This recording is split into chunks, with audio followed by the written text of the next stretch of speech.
কয়েক বছর আগে কিছু প্রফেশনাল মাউন্টেনিয়ার যারা অনেক বড় বড় পাহাড়ের চূড়ায় উঠেছে তারা ভেবেছিল এবার যাব এবং কৈলাস পর্বত জয় করব, কিন্তু তারা জানতো না তাদের এই সিদ্ধান্ত তাদের জীবনের সব থেকে খারাপ সিদ্ধান্ত হবে।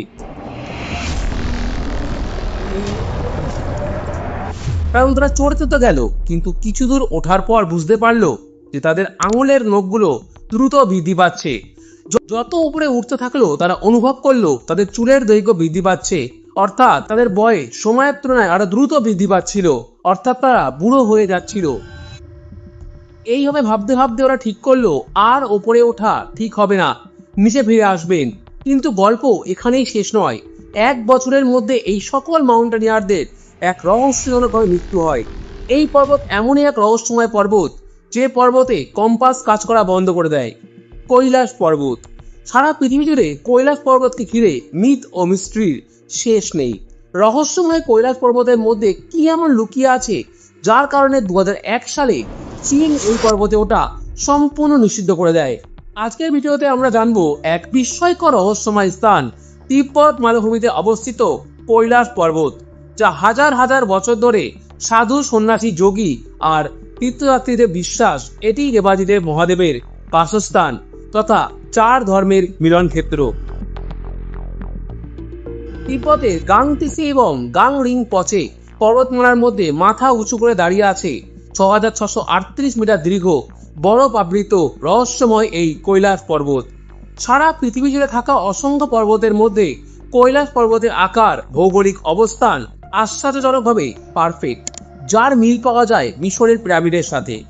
মিশরের পিরামিডের মতো কৈলাস পর্বতের পূর্ব, পশ্চিম, উত্তর ও দক্ষিণ ভাগ রয়েছে, আর সবকটি ভাগই সূচালো হয়ে আকাশে গিয়ে মেশে, যা দেখে আপনার কখনোই মনে হয় না এটি একটি প্রাকৃতিকভাবে তৈরি হয়েছে।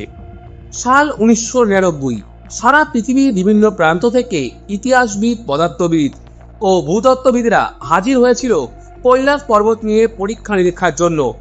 তাদের মধ্যে অন্যতম প্রধান ব্যক্তিত্ব ছিলেন রাশিয়ান বিজ্ঞানী ডক্টর আর্নেস্ট মুলদাসেভ। মুলদাসেভের গবেষণার ফল সারা পৃথিবীর সামনে আসতেই সমগ্র পৃথিবী জুড়ে এক আলোড়ন ছড়িয়ে পড়ে। মুলদাসেভ ও তার দল দাবি করেছিল কৈলাস পর্বত আসলে একটি পিরামিড এবং এটি তৈরি করেছে কোনো এক সুপার হিউম্যানরা। এবং তিনি আরও বলেন কৈলাস পর্বত পৃথিবীর 2টি মেরুকে কানেক্ট করে। কৈলাস পর্বত হলো আসলে একটি পাওয়ার স্টেশন। কৈলাস পর্বত নর্থ পোল থেকে একেবারে 6666 কিলোমিটার দূরে অবস্থান করছে এবং সাউথ পোল থেকে দ্বিগুণ দূরত্ব অর্থাৎ 13,332 কিলোমিটার দূরে আছে। এবং ব্রিটেনের স্টোনহেঞ্জ থেকে এর দূরত্ব সেই 6666 কিলোমিটারই। কৈলাস পর্বতের মধ্য দিয়ে বয়ে গেছে 4টি নদী, সতলুজ, ব্রহ্মপুত্র, কার্নেলি এবং ইন্দাস। এই 4টি নদীর মতো এখানে 4টি ধর্মের গুরুত্ব খুবই গুরুত্বপূর্ণ। 1 হিন্দু ধর্ম, 2 বৌদ্ধ ধর্ম, আর 3 জৈন ধর্ম ও 4 বন ধর্ম। এই পর্বত হিন্দু ধর্মের মানুষ তথা আরো 3টি ধর্মের মানুষের কাছে অত্যন্ত গুরুত্বপূর্ণ, যে কারণে মানুষ পুণ্য অর্জনের লক্ষ্যে পর্বতের চারিদিকে 52 কিলোমিটার পথ পায়ে হেঁটে পরিক্রম করে এবং মানস সরোবরে স্নান করে পুণ্য অর্জন করে। সমুদ্রপৃষ্ঠ থেকে 5630 মিটার উপরে অবস্থিত এমন এক জায়গায় গেলে আপনার মনে হবে শরীরের ভিতরটা যেন ঠান্ডায় পুড়ে যাচ্ছে, কিন্তু আশ্চর্যজনকভাবে তিব্বতী লামারা এই পথ দণ্ডি কেটে পার হয়। ভাবতে পারছেন?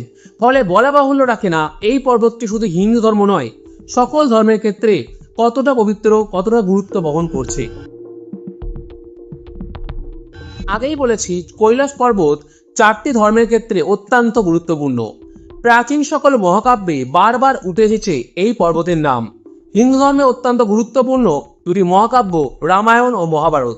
সেই রামায়ণ মহাভারতেও কৈলাস পর্বতের উল্লেখ পাওয়া যায়। রামায়ণ অনুযায়ী বলা হচ্ছে কুবেরের সঙ্গে যুদ্ধে জিতে কুবেরের পুষ্পক রথ ছিনিয়ে লঙ্কায় ফেরার সময় রাবণ এই কৈলাস পর্বতের উপর দিয়ে উড়ে যাওয়ার চেষ্টা করে, কিন্তু পথে বাধা হয়ে দাঁড়ায় দেবাদিদেব মহাদেবের এক বিশ্বস্ত অনুচর নন্দী। নন্দী উঠতে বারণ করায় অহংকারী রাবণের সঙ্গে তার যুদ্ধ হয়। কৈলাস পর্বত উপরে বেড়ার সিদ্ধান্ত নেয় রাবণ, যা ফলস্বরূপ দেবাদিদেব মহাদেবের রোষের মুখে পড়তে হয়। একইভাবে মহাভারতে উল্লেখ আছে এই পর্বতের। কুরুক্ষেত্রের যুদ্ধের পর পাণ্ডবদের 5 ভাই এবং দ্রৌপদী মিলে স্বর্গে যাবার সময় মহাপ্রস্থান যাত্রা শুরু করেছিল এই কৈলাস পর্বত থেকেই। এ তো গেল হিন্দু ধর্মের কথা। বৌদ্ধ ধর্মের মানুষের কাছে কৈলাস পর্বতের একটি পৃথিবীর কেন্দ্রবিন্দু।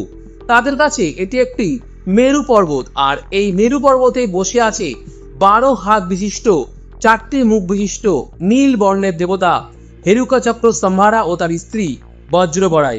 ঠিক যেন আমাদের হিন্দু ধর্মের দেবাদিদেব মহাদেব ও তার স্ত্রী পার্বতীর মতন।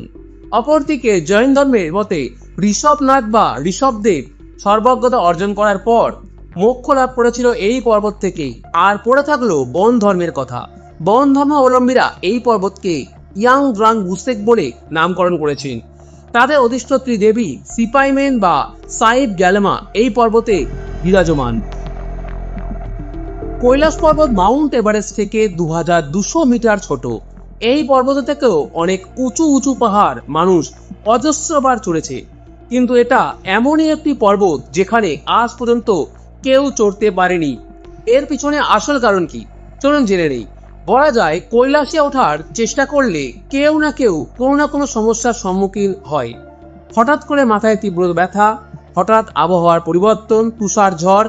লোকে বলে এখানে কোনো এক অদৃশ্য শক্তি রয়েছে যেটি একটি নির্দিষ্ট পয়েন্টে ওঠার পর আর উঠতে দেয় না।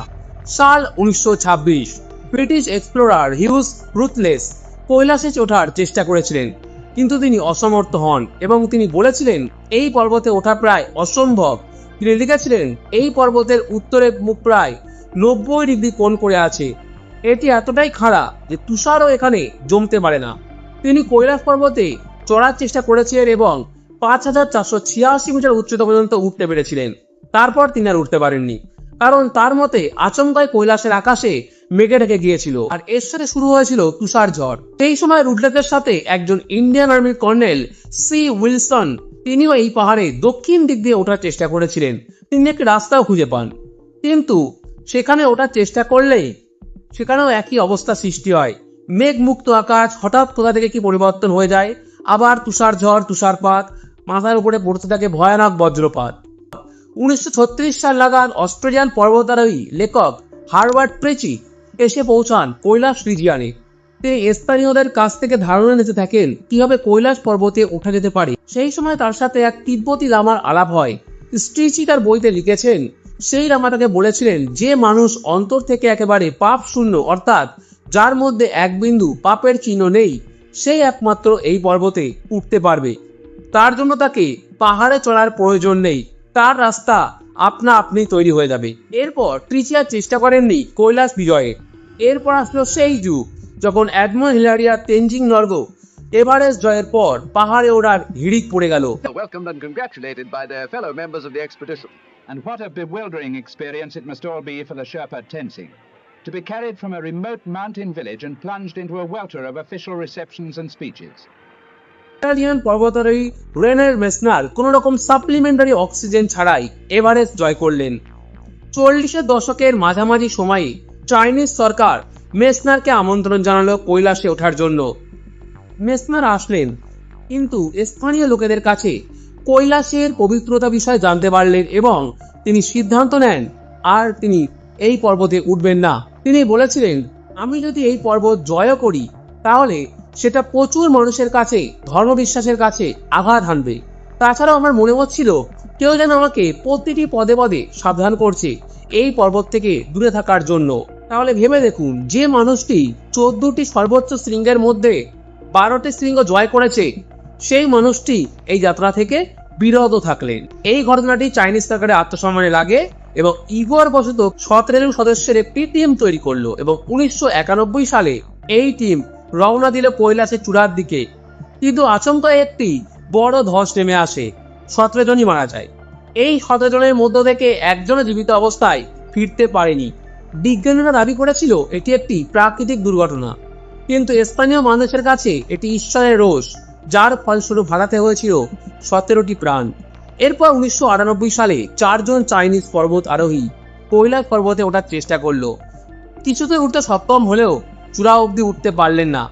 আবার সেই আবহাওয়ার পরিবর্তন, আবার সেই বজ্রবিদ্যুৎ, তুষারপাত, বিভিন্ন সমস্যা, আবার নেমে আসতে হলো তাদেরকে। শুধু নেমে আসায় সীমাবদ্ধ থাকলো না, এই 4 জন পর্বত আরোহীরও আশ্চর্যজনকভাবে মৃত্যু হলো। চাইনিজ গভর্নমেন্ট আজ পর্যন্ত তাদের নাম পর্যন্ত প্রকাশ করেননি। এরপর আসলো সেই দিন 1999 সাল, যখন আর্নেস্ট মুন্ডাসে এই কৈলাস নিয়ে গবেষণার রিপোর্ট পেশ করলো, যা সারা পৃথিবীর কাছে আলোড়ন ফেলে দিয়েছিল। তিনি দাবি করেছিলেন কৈলাস পর্বত একটি প্রাকৃতিকভাবে তৈরি কোনো পর্বত নয়, এটি একটি ভিন গ্রহের প্রাণী বা সুপার হিউম্যানরা তৈরি করেছে। এই পর্বতের আশেপাশে ছড়িয়ে আছে এক শক্তিশালী ইলেকট্রোম্যাগনেটিক ফিল্ড, যার বিশাল শক্তির আবির্ভাবকে নির্দেশ করে। তিনি আরও দাবি করেন এই পর্বতের মধ্যে সুপার হিউম্যানরা বসবাস করছে। তিনি তার বইতে লিখেছেন, এই পর্বত রাতের বেলায় এক অদ্ভুত শব্দ শোনা যায়, যেটি হিন্দু ধর্মের ওম শব্দের সঙ্গে মিলে যায়। এরপর 2001 সালে স্পেনের একদল পর্বত আরোহী কৈলাস পর্বতে ওঠার অনুমতি চাইলে সারা পৃথিবী জুড়ে তোলপাড় শুরু হয়ে যায়। সারা বিশ্বের হিন্দু, বৌদ্ধ, জৈন কমিউনিটির লোকেরা চায়নার দুঃসাহসের বিরুদ্ধে প্রবল নিন্দার ঝড় উঠে আসে। ব্যাস, চাইনিজ গভর্নমেন্ট আর উপায় না থেকে কৈলাস আরোহণ পুরোপুরি নিষেধাজ্ঞা জারি করলেন। বন্ধ হলো কৈলাস যাত্রা, কৈলাস বিজয়ের স্বপ্ন। সেই থেকে আজ অবধি কৈলাস পর্বত অজেয় হয়ে মাথা উঁচু করে দাঁড়িয়ে আছে। কৈলাস পর্বত শুধু একটি পাহাড় নয়, এটি বিশ্বাসের প্রতীক, একটি রহস্যের প্রতীক এবং হাজার বছরের আধ্যাত্মিক ইতিহাসের প্রতীক। হয়তো ভবিষ্যতেও কেউ এই পর্বতের চূড়ায় উঠবে না, কারণ কখনো কখনো কিছু রহস্যই থেকে যাওয়া ভালো।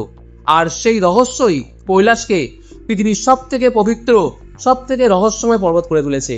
ভিডিওটি কেমন লাগলো অবশ্যই জানাবেন। ভালো লাগলে চ্যানেলটিকে সাবস্ক্রাইব করে পাশে থাকা বেল আইকনটি প্রেস করবেন। নমস্কার।